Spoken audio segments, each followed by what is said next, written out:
Hey everybody, it is April 22nd and the dev patch updates just dropped for Perl Abyss for Black Desert Online, and I just wanted to go through with them in case you didn't want to watch a 30 to 40 minute video with closed captions. I'm going to run down the changes real quick, give a little bit of detail, and we're going to try to keep this to 5 or 10 minutes or less. So diving right in, the first big thing is furniture buffs. Before you had to visit your house or your manor, get your furniture buffs. The patch in the last few weeks allowed for guild manor furniture. After this, the changes coming, they will allow furniture buffs to be converted to scrolls, which will also be sellable on the central market. So what they're going to do is any stuffed furniture acquired via hunting will be able to be turned into furniture scrolls.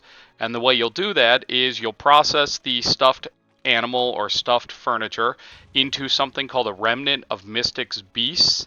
You'll combine that with an exclusive parchment that you can either buy via silver or use yellow grade supreme hide in addition to it, and then you combine it with a lightstone to make a scroll. The type of scroll is based on the type of lightstone. So if you use like a rage lightstone, you'll get a scroll giving you AP bonus. Wave lightstone will give you an evasion increase, etc., etc. So look for that coming up. That's going to actually increase the profit for hunters, as well as it's going to be able to allow you to, instead of having to visit your manor or your residence, you could pop buffs on the fly. That's huge. They said overall, Pearl Abyss's goal over the future is to have fewer buffs to get yourself started with your grind. So they would like to just unify everything coming. So those changes are coming on May 28th in Korea. So we should get them around the first week of June in NA. As far as UI improvements go, they're going ahead with a new UI that will allow you to see all your active buff effects with a new unified buff UI, which will show you family-wide, elixirs, foods, etc. It will also be able to display all your extra AP to monsters, Camasylvia, Demahumans, and humans. It's also going to sync to the Monster Zone info UI and the top left of the screen, as well as in your inventory screen. You'll be able to toggle back and forth between this is my gear score and your total stats. So for instance, your gear score might be 750 combined, but once all your buffs are popped, it will actually show maybe you'll get to 1100 AP, whatever it is.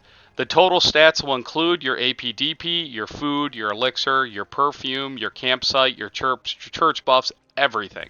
And your stat view change is scheduled for April 30th for Korea. So look for that in the beginning of May in NA. And the unified buff UI is coming mid-May to Korea, so we should have that by the end of May. Now for life improvements, life skills, there's a few different ones being affected. Horse training is the first one. Before, when you would tame or capture horses in the wild, you'd be able to get a tier 6 or tier 7 at a low chance. Now they're increasing that to where you'll have a very low chance of being able to get tier 8s. Also, before, you could get horses from level 1 to 10.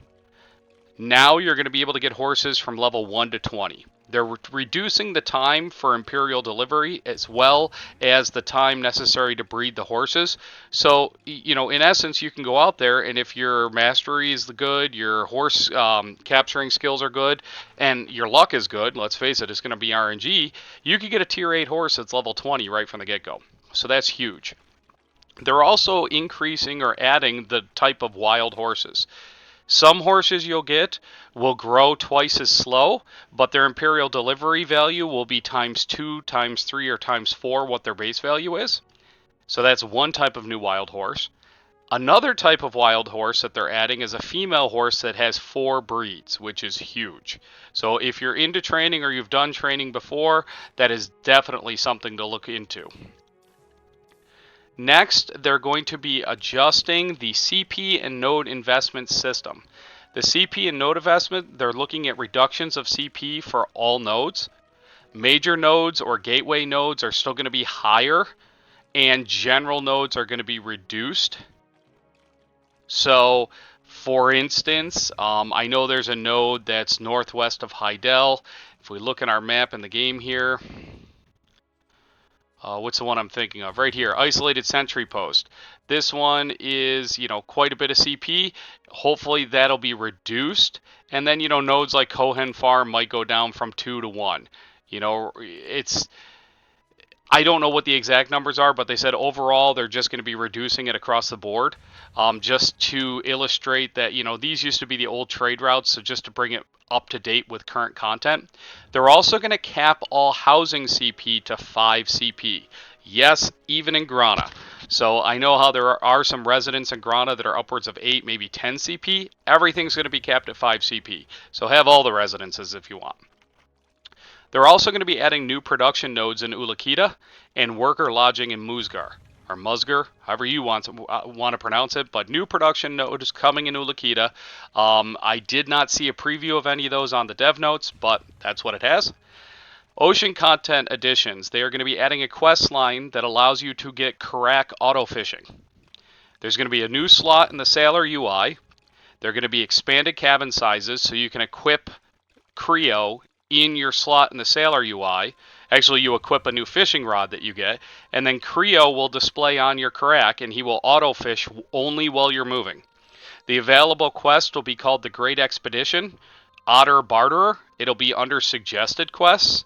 And then once you complete the quest, which is not very long, you'll be able to buy the Karak fishing rod for crow coins. The fish that are caught are not going to be affected by mastery. The prize fish capture rate is capped at 1%.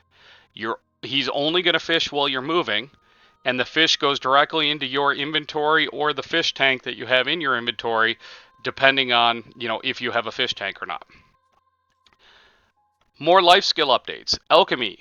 All elixir weights are going to be reduced. Greens are currently at 0.5 LT, blues are at 0.7. All elixirs are going to be unified at 0.2 LT. They're also going to reduce the amount of elixirs needed for alchemy boxes to better reflect the prices. So for those of you who do alchemy guru boxes, I believe the number is going from 3 to 2.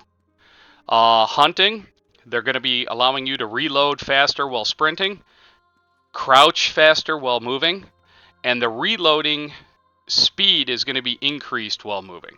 So those are all going to be very nice changes paired with the new stuffed animal furniture buffs into scrolls thing. Hunting may be the new active life skill of choice for silver gains. They're going to be making some changes to transporting. Nobody uses transport if they've done the Magnus, so now they're going to increase the amount of trade wagons for barter goods from 1 to 4 or 5 and reduce the number of normal wagons. And that's coming throughout May, all those changes that I've listed. So by June, we should be live on NA with all those, and EU. Don't want to leave out my EU people. Also, coming May 28th to Korea is the final chapter of Ataraxia, Gladios. So that will be the final chapter. That is coming May 28th. Look for that for the first week of June for NA EU. You will be facing the White Witch Elezra herself in a 1v1 type battle. And they said the difficulty will be on par with Black Shrine Calamity level 10 levels of challenge. So it's going to be a heck of a fight. You're going to want to be totally geared, and hopefully those of you who are doing the dungeons are really enjoying them. That is coming May 28th to Korea, first week of June to NAEU. As far as the class balances and the ongoing balances, the goal of the balances are to give all of the classes, or the classes that are lacking them, PvE buffs so that everybody can kind of have a similar grinding experience. Next week, they're going to be releasing the Zerker Succession, Striker Succession, Tamer Awakening, Sork Awakening, Velk Succession, Maewa Succession, and Nova Awakening tweaks. So we will see those in approximately a week in Korea, so 2 weeks in NA. As soon as those drops, I will make a video covering the changes. That will end the patch cycle for the class balances. They are monitoring any classes that got nerfed to make sure they don't have to make live tweaks, but they are going to be watching for that. They're also in the process of developing the abyssal skills for Dosa and Deadeye, so that will be coming soon. No dates for release. They're in the process of developing PvP changes that have to do with resistances, class changes, and the difference in mouse movements for each class.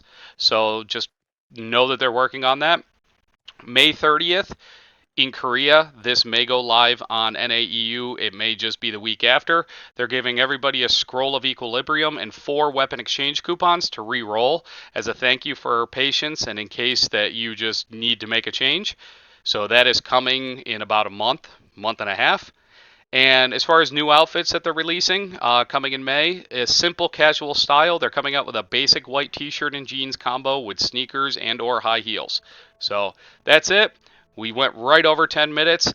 I saved you 20 minutes of watching closed captions. If you guys have any questions, comments, concerns, hit me up below. Hit me up in Discord. Find me on YouTube and on Twitch. Thanks very much. Have a great day.